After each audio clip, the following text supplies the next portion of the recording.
AITA for proposing at Christmas dinner only to find out my said yes to someone else too. The Christmas dinner proposal, and the implosion of my entire life. Alright, Reddit. Buckle up because this is either going to make you laugh your ass off or curl up in secondhand embarrassment. Possibly both. I 29M proposed to my girlfriend 28F of 3 years at Christmas dinner in front of her family and mine. It was supposed to be magical, like Hallmark movie tier romantic. It ended with her crying, her ex getting punched, and my mum breaking a ceramic Santa over Uncle Pete's head. So yeah, ho ho holy, sh*t. Here's how it went down. Every year, our families do a joint Christmas dinner. Her parents and mine live one neighborhood apart, and are those weirdos who became besties once we started dating. Honestly, I loved it. They went full Martha Stewart every year. Wine, music, matching ugly sweaters, the works. I had been planning to propose for months. Got the ring, practiced the speech, even asked both sets of parents for their blessing, which yes, felt very old school, but I thought it would make everyone happy. Everyone was thrilled. My girlfriend, let's call her Jenna, has always hinted at wanting a Christmas proposal. Like girl had Pinterest boards titled Engaged Under the Tree. So when dessert rolled around, and I stood up with my little speech and ring box, the room went silent in that cheesy, sparkly way. I gave my speech, dropped to one knee, and asked her to marry me. Jenna burst into tears. Everyone clapped. She said yes. I thought I was living in a goddamn Christmas movie. Then her phone buzzed. She tried to ignore it, but it buzzed again, and again. I saw her glance at it, and her face went pale, like literal white as snow. Her mum, let's call her Susan, asked if everything was okay. Jenna said, yeah, just a group chat, and tried to smile. But then my cousin Liz, who's basically a truffle pig for drama, snatched a phone off the table and went, why is your ex texting you? I can't believe you said yes. Dead silence. I mean, you could hear the animatronic Santa in the corner wheezing out jingle bells. Turns out, Jenna's ex, we'll call him Ryan, also proposed to her last week, and she said yes. She told him she wanted to keep it private for a bit, spend the holidays figuring things out, and then she'd tell people. So when I proposed in front of everyone, she panicked and said yes again. Now here's where it gets extra Lifetime movie.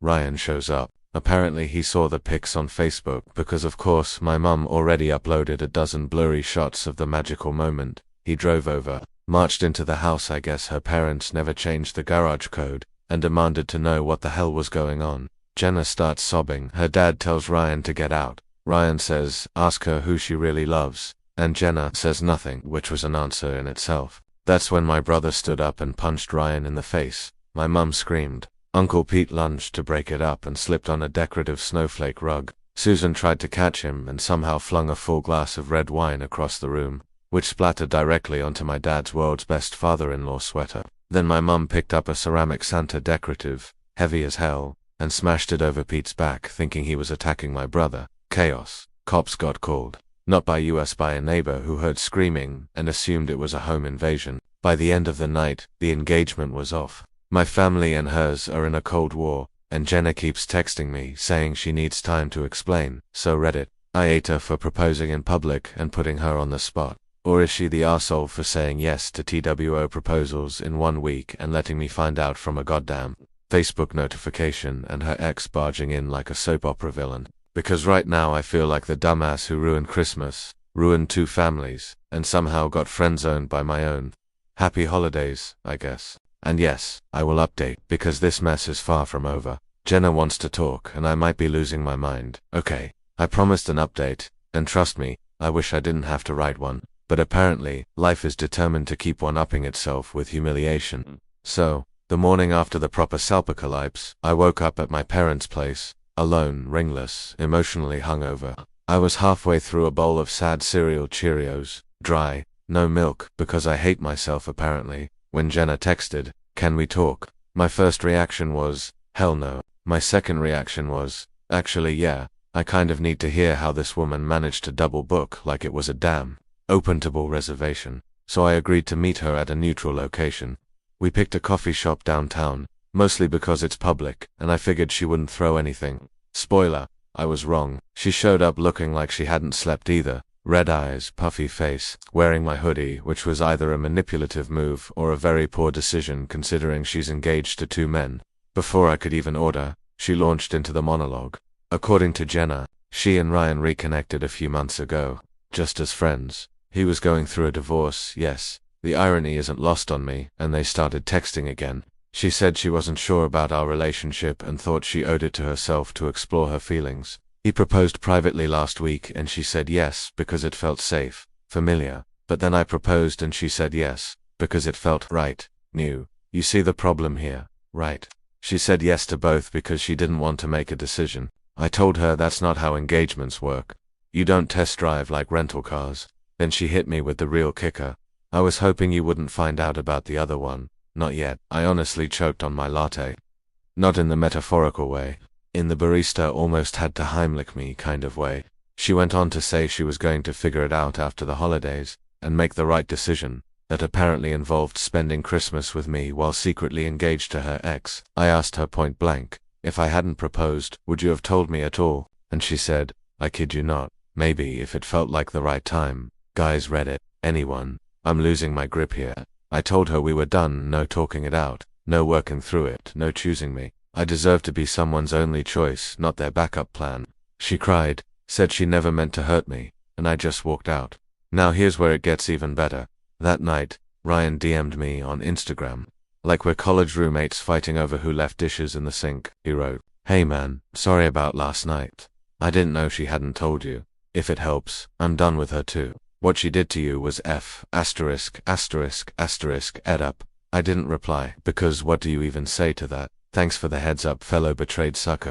Also, Jenna's mum called my mum to ask if we could all put this behind us and still come together for New Year's. I swear, these people are delusional, my mum told her, and I quote, I'd rather eat broken ornaments and wash it down with eggnog from a gas station bathroom than see your daughter again. So yeah, family unity is looking a little bleak. I've gotten a bunch of DMIs asking for a status update. No, we're not engaged. No, I'm not in contact with Jenna. Yes, both sides of the family are basically in full Cold War mode. Yes, the video of the proposal explosion is floating around Facebook somewhere, thanks Aunt Patty. I had to report it for emotional terrorism. I feel like a walking meme. You ever see those TikToks of guys proposing and getting rejected in public? That's me. Except worse, because she said yes and then said yes again. Anyway, I'm trying to move on. I blocked her. I archived all our photos. I returned the ring, shout out to the very understanding jeweler who gave me a partial refund and a pity cookie. But holy hell do I feel stupid, like Olympic gold medal levels of stupid. I might take a break from dating or women or holidays or emotions. Will I update again? Probably.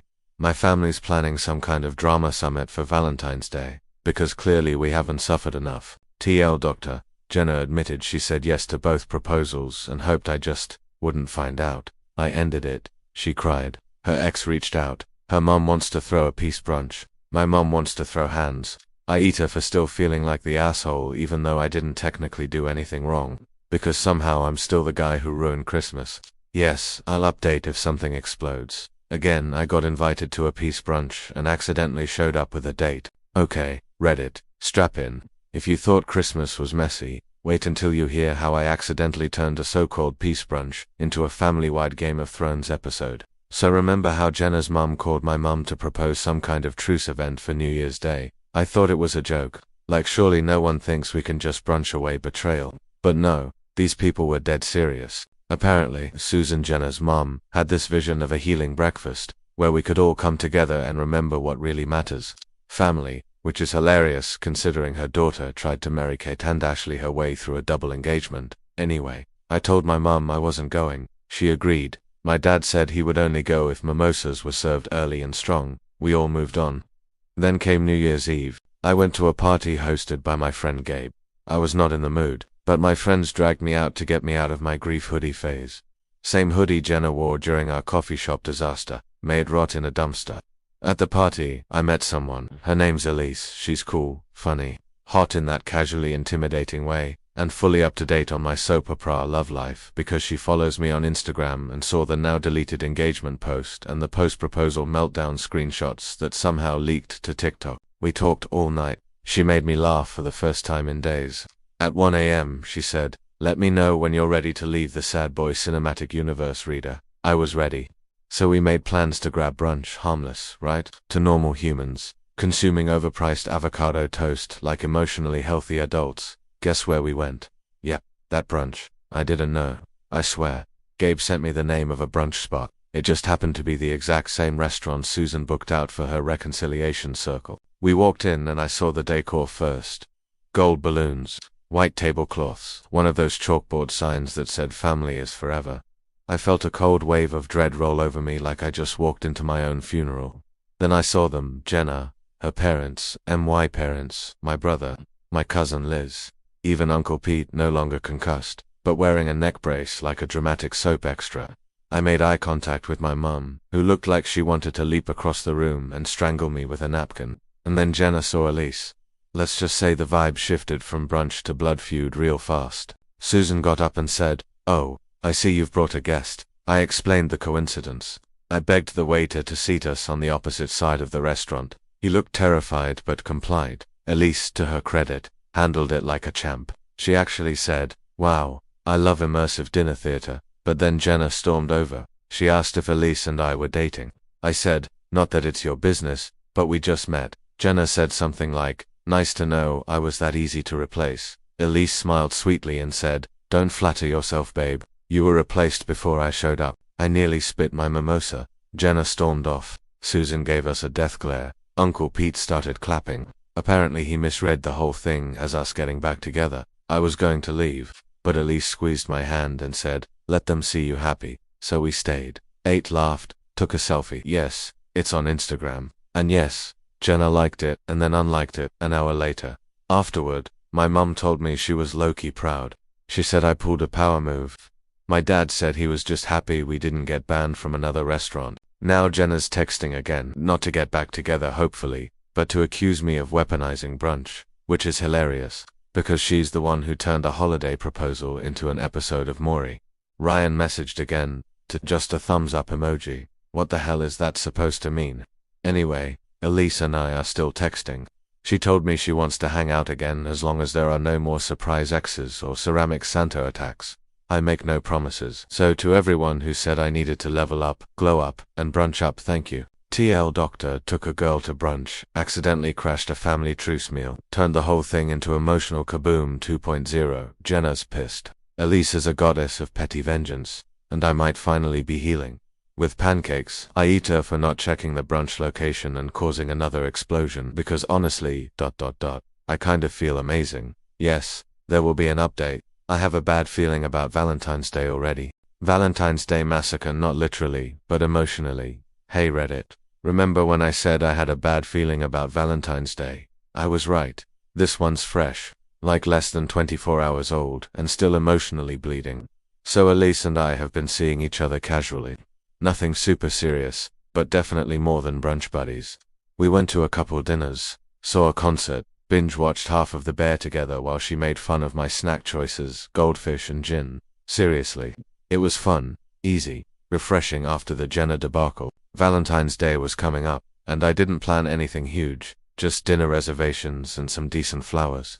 She seemed excited, even texted me a TikTok of some couple doing a cute gift exchange and said, "Don't get ideas, but this is adorable." So imagine my surprise when on the morning of the 14th, I get a message from Ryan. Again, this man is like a bad sequel nobody asked for. This time he sent me a screenshot of Jenna's Instagram story. It was a boomerang video of a hotel room, roses on the bed, champagne, and 2 glasses. Caption, "Finally with the right person." Guess who was tagged? Yup, Ryan. Now, I would not have cared. I was over it. I was with Elise. I had moved on, except she blocked me from seeing that story. Meaning she intentionally curated her audience so I wouldn't know she and Ryan were back together. Ryan didn't even know she blocked me, he said, and I quote, "Bro, I thought she told you. Why does this matter?" Because when Elise picked me up that night for dinner, she was weirdly quiet, not angry, not cold, just tense. Halfway through the appetizer she hits me with, "So are you still in love with your ex?" Record scratch. I asked where that came from, and she said she saw Jenna's story. I explained the whole thing, how I was blocked from seeing it, how Ryan sent it to me, how I hadn't spoken to Jenna in weeks except for one weird voicemail she left where she whispered, "I miss when things made sense," like she was auditioning for an indie film. Elise nodded slowly and said, "I believe you, but I don't want to be someone's rebound. Not even a well-meaning one." Then she smiled so sadly and said, "You're not a bad guy, but you're not ready for a good one," and she walked out. Just left, didn't even finish her risotto, which to be fair was overcooked. So now, here I am, alone again, on Valentine's Day. I didn't text Jenna, I didn't text Elise. I sat in the restaurant, paid the check, went home, and ate 2 heart-shaped donuts in my pajamas, while watching reruns of Brooklyn Nine-Nine like a human Pinterest fail. Then I got a text from Jenna, "Hope your night was good. I always loved how you made Valentine's Day feel special. Just wanted to say that. This woman has a PhD in emotional sabotage." Anyway, my mum called and said she wants me to come to the family Easter gathering this year. I told her I might be out of town. She said, "Good. You deserve to be somewhere peaceful." She also said Uncle Pete is now in a drama therapy group and wants to write a play about the ceramic Santa incident. So there's that. TL, Dr. Jenna and Ryan are officially back together. Elise broke it off with me because she doesn't want to be a rebound. I spent Valentine's Day alone, again, and Jenna somehow still found a way to text me just enough to mess with my head. I might delete Instagram, AITA for not warning Elise about how messy things still were. Or is this just karma boomeranging back at me like one of Jenna's stories I wasn't supposed to see? Easter Sunday, emotional resurrection, and a stage play called Santa Strikes Back. So I went to Easter. God help me. I went after the Valentine's Day implosion. I figured I had nothing left to lose. My mum begged me. My dad bribed me with ham. Even Uncle Pete texted, "Come on man, I need a new character arc." That was not a metaphor. Pete wrote an actual stage play. Based on everything that's happened. It's called Santa Strikes Back, a family tragedy in 3 acts and 1 fruitcake. It includes a dramatized version of my proposal, a slow-motion ceramic Santa smash, complete with choreographed chaos, a monologue titled Love is a Yule-log and I Am the Ashes. He plans to submit it to the community theater board. My cousin Liz is already rehearsing the role of Jenna. She's adding jazz hands, but I digress. I walked into Easter brunch armed with low expectations and a mental vow to say no to any emotional ambushes. The house smelled like ham, cinnamon rolls, and tension. Jenna and Ryan were there, holding hands, wearing matching pastel outfits like an off-brand engagement photo shoot. Ryan had on salmon pink pants. Jenna had a lilac dress and a thin, tight smile that said, "I will not cause a scene." But also, I have 100% rehearsed a scene in my head. My mum greeted me like I had just returned from war. My dad immediately handed me a Bloody Mary. Pete handed me a printed copy of his script. Then came the blessing of the food. We always let Grandma lead the prayer. She's sweet, 84, and mostly lucid. But today she went off script. She held everyone's hands, bowed her head, and said, "Dear Lord, bless this food and this family. And please help Jenna figure out what the hell she wants before she ruins another holiday." Silence. Jenna said, "Grandma, please." Grandma said, "Don't please me. I've seen Hallmark movies with less back and forth." Ryan dropped Jenna's hand. I looked away and sipped my Bloody Mary like it was holy water. After the meal, I slipped outside for some air. Who followed me? Elise. Yeah, didn't see that coming, did you? Turns out Liz invited her. They met at brunch, became meme-sharing buddies, and Liz thought it would be iconic closure. Elise walked up, handed me a deviled egg, and said, "So, how's single quotes as the sad boy arc treating you?" I laughed for real this time. We talked. She apologized for how abruptly she left on Valentine's. I apologized for being the human embodiment of a messy group text. It was chill, easy, friendly. Then Jenna walked out. She saw us. She frowned, then walked away without a word. Ryan followed her like a confused duck. Elise watched them go, turned to me, and said, "If you ever write a book about this, make sure I get a hot actress to play me." I said, "What if Pete writes it as a musical?" She paused. "Even better. No romantic reunion, no forced closure. Just two people who survived the same circus, eating deviled eggs in the sun and not throwing anything." That night I stayed late, talked to my mum, read through Pete's script, helped Liz rewrite her monologue to include more swearing, went home feeling okay, like maybe, finally, okay. TL Doctor. I went to Easter. Jenna and Ryan were there, in terrifyingly coordinated outfits. Grandma called them out. Mid-prayer Elise showed up. No chaos ensued. No hearts broken, just quiet healing, ham, and the promise of a community theater masterpiece. AITA for finally feeling like the main character again. Update coming if Pete's play gets greenlit, or if anyone tries to get married again. God help us all.